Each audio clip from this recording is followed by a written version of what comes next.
Hello student, हम पढ़ रहे हैं बायोलॉजी का चैप्टर नंबर 5 ट्वेल्थ क्लास का principle of inheritance and variation का पार्ट 3, जिसके में आज का हमारा जो टॉपिक होंगे वो Mendel's wedlock, Mendel's law of inheritance, true breeding lines, gene, genotype and phenotype, alleles and allelomorph, homozygous and heterozygous, mutation, dominant, recessive, reciprocal cross, back cross and test cross के बारे में पढ़ेंगे। फिर पुन्नेट स्क्वायर, फिर monohybrid cross, law of dominance, law of segregation. इसके बाद हम last देखेंगे कंक्लूजन ऑफ मोनोहाइब्रिड क्रॉस। इनमें से काफ़ी टॉपिक जैसे एलील हैं, होमोजाइगस या डोमिनेंट रिसेसिव, मैं आपको प्रीवियस लेक्चर में ये कंटिन्यू करवा रही हूँ, लेकिन फिर भी मैं एक बार रिवाइज करवा रही हूँ क्योंकि ये चैप्टर बेटा बहुत ही इंपॉर्टेंट है। इसको बहुत अच्छे से आपको क्लियर करना है और थोड़ा सा बाकी चैप्टर के अकॉर्डिंग थोड़ा सा डिफ़िकल्ट भी है, तो इसलिए आपको क्या है एक एक टॉपिक को बहुत अच्छे से क्लियर करना है ताकि आपके सारे क्वेश्चन ऐसे सॉल्व हो सकें।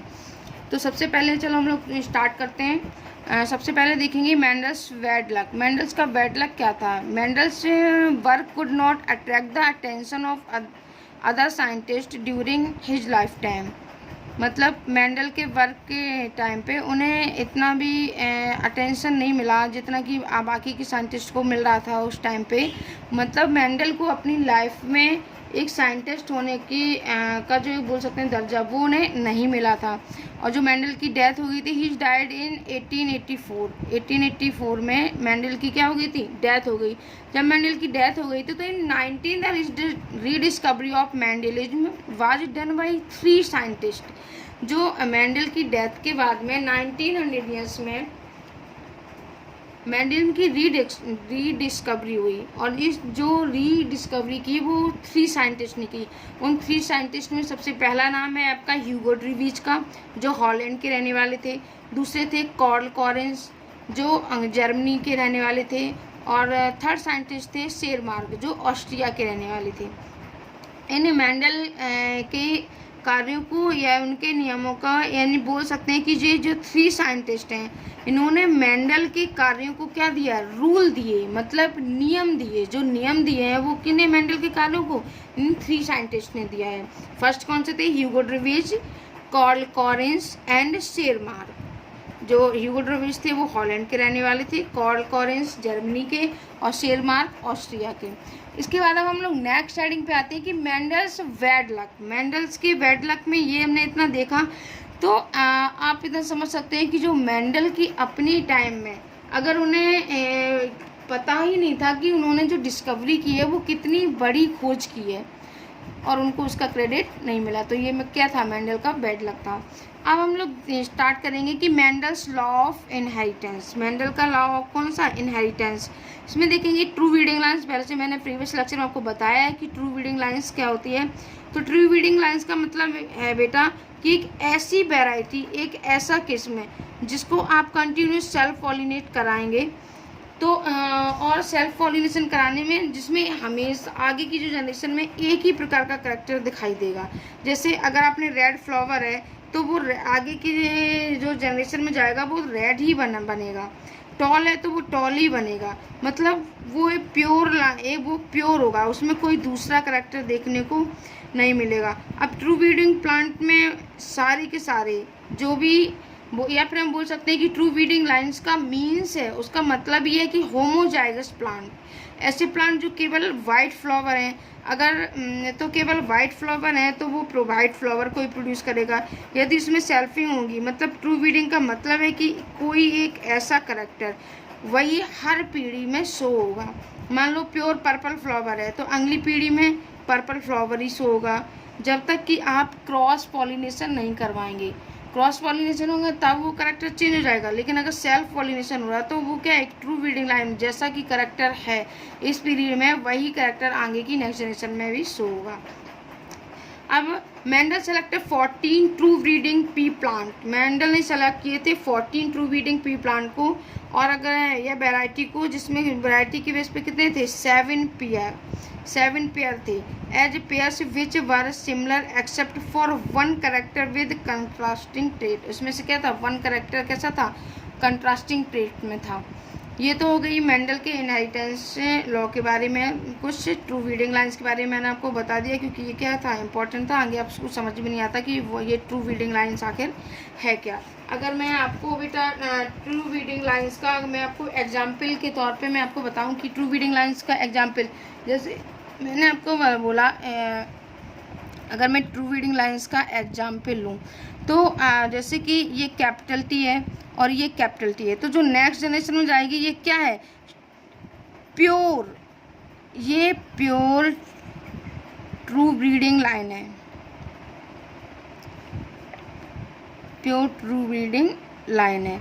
अब इसमें अगर मैंने यहाँ पे स्मॉल टी लिया, स्मॉल टी, लेकिन ये देख सकते हैं आप कि ये क्या है, होमोजाइगस नॉट हेट्रो, ये क्या है आपका होमोजाइगस नॉट हेट्रो। अगर स्मॉल टी तो इसमें ये क्या है, स्मॉल टी तो आगे जो करेक्टर नेक्स्ट जनरेशन में जाएगा तो वो स्मॉल टी ही ट्रांसफर होगा, ना कि कैपिटल हो जाएगा। इसी यही आपका क्या है, ट्रू रीडिंग या फिर ट्रू रीडिंग प्योर लाइन, कोई क्या बोलते हैं, ट्रू रीडिंग। आई होप आपको क्लियर हुआ होगा। अगर कोई डाउट हो तो आप फिर से मुझसे पूछ लीजिएगा। वैसे आप लोगों ने अपना होमवर्क कंप्लीट किया होगा, तो आप लोग होमवर्क को बेटा सबमिट कर दीजिए। आप में से किसी ने भी अभी तक ये नहीं सोचा कि मैं होमवर्क चेक करवा लूँ। आप लोग जो आप लोग का फ्यूचर डॉक्टर्स वाला ग्रुप है ना, आप उस पर अपना होमवर्क सेंड कर दीजिए। मैं चेक करूँगी कि आप लोगों ने कुछ किया भी है या फिर ऐसी मस्ती कर रहे हैं आप लोग। चलिए नेक्स्ट हम देखते हैं जीन के बारे में कुछ पढ़ लेते हैं कि व्हाट इज जीन। सबसे पहले तो क्या है कि बेटा कि अगर जीन टर्म किसने दिया था, अगर क्वेश्चन आता है कि जो जीन है वो किसने दिया, जीन नाम है, जीन टर्म है, वो किसने दिया था, तो एक साइंटिस्ट थे जॉनसन ने जीन टर्म के बारे में बताया। जो टर्म दिया, term gene given by Johnson. अब जीन है क्या, what is gene? Gene is the smallest heredity unit. Gene smallest heredity की यूनिट है, वंशानुगत की यूनिट है।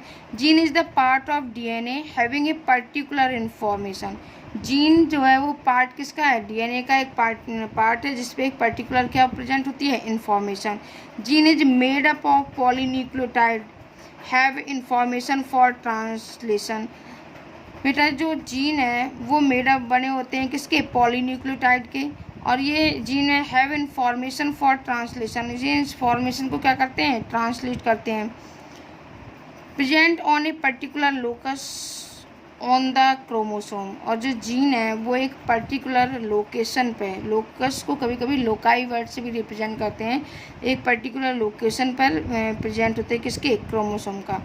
मतलब अगर मैं आपको बताऊं कि किस तरीके से, मान लीजिए एग्जाम्पल के तौर पे, ये किसका एग्जाम्पल मैं लिख रही हूँ, जीन का। मान लीजिए कि ये मैंने बनाया, ये क्या है आपका डीएनए, ये आपका डीएनए है। अब इस डीएनए में मान लो एक ये यहाँ पर एक जीन प्रेजेंट है और एक जीन, दूसरा जीन यहाँ पर प्रेजेंट है।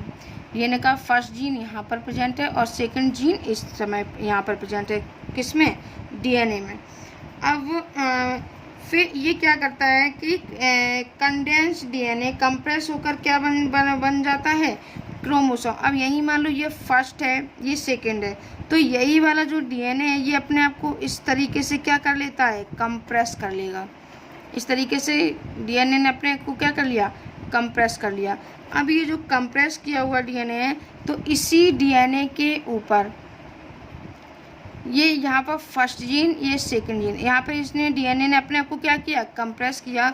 और ये जो जीन है तो ये यहाँ एक जीन यहाँ जहाँ मैं पॉइंट बना रही हूँ, और दूसरा, अगर ये कलरफुल पेन नहीं है मेरे पास, नहीं तो आपको अच्छे समझ में आता, एक जीन पॉइंट यहाँ पर और जो दूसरा वाला जीन है वो यहाँ पर, मतलब ये कंडेंस हो जाएगा डीएनए कंप्रेस होके, और ये वन और ये यहाँ पर सेकेंड, ये दोनों क्या प्रेजेंट होंगे, जीन। यानी कि ये क्या बन गया, कंडेंस डीएनए कंप्रेस होकर क्या बन गया, क्रोमोसोम। क्या है, कंडेंस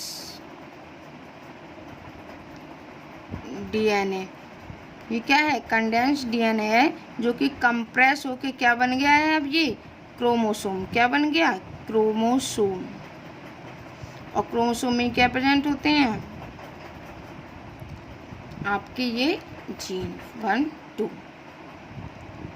क्लियर होगा आई थिंक जीन के बारे में, क्योंकि आगे हम लोग बार बार पढ़ेंगे कि जीन यहाँ पर जीन ये वो, तो आप लोग को समझ में आए कि व्हाट इज जीन, जीन है क्या। Gene linearly arrange on the chromosome, तो जीन जो है ये जो क्रोमोसोम था इस पे लीनियरली अरेंज होते हैं, मतलब एक यहाँ पर और दूसरा यहाँ पर, ये लीनियरली अरेंज होते हैं। अगर मैं biochemical nature first time establish by, इस जीन का जो बायोकेमिकल नेचर है उसको फर्स्ट टाइम इस्टेब्लिश किया था एवेरी मैकलॉड एंड मैकार्थी ने। साइंटिस्ट का नाम दिया गया है एवेरी मैकलॉड एंड मैकार्थी ने। क्या किया था, बायोकेमिकल नेचर को फर्स्ट टाइम इस्टेब्लिश किया था। अब क्रोमेटिन का जो कंडेंस यानी कि क्रोमेटिन का जो संगठित फॉर्म है को ही हम क्या बोलते हैं, क्रोमोसोम कहते हैं। अगर क्वेश्चन आता है क्रोमोसोम क्या है, तो जो क्रोमेटिन होता है, थ्रेड लाइक स्ट्रक्चर होता है, उसका जो कंडेंस संगठित फॉर्म जो होता है, जो कंडेंस फॉर्म होता है, उसी को हम क्रोमोसोम बोलते हैं। आई थिंक क्लियर होगा आपको। इसके बाद हम लोग अब नेक्स्ट देखेंगे जीनोटाइप एंड फिनोटाइप के बारे में। तो सबसे पहले तो बात आती है कि ये जीनोटाइप एंड फिनोटाइप टर्म किस साइंटिस्ट ने दिया है। तो जीनोटाइप जो टर्म है और फिनोटाइप टर्म है वो भी किसने दिया है, जॉनसन ने।